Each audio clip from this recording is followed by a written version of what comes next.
আসসালামু আলাইকুম রহমতুল্লাহ। দেখুন সৌদি আরবের মাটিতে কত সুন্দরভাবে আমার বড় ভাইয়ের যত্নে এগুলো হয়েছে।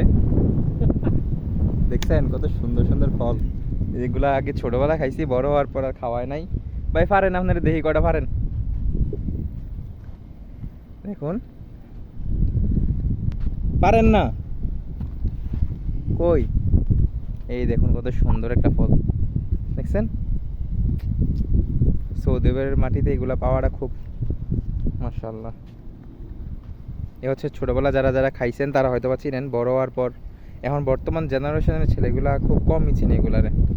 আমরা ছোটবেলা বহুত খাইছি, বহুত। আমার নানির বাড়িতে যখন যাইতাম যাত্রাপুরে তখন প্রচুর পরিমাণে এই বিলের মধ্যে একটা প্রজেক্ট আছিল, সেই প্রজেক্টের চারপাশে বিশাল বড় বড় গাছ, আর এগুলা অহরহ থাকতো। তারপর আমার মামাতো ভাই এই সেই সবার সাথে যাই খাইতাম। সেই দিনগুলোর কথা হঠাৎ মনে পড়লো এগুলা দেখে, মাশাআল্লাহ।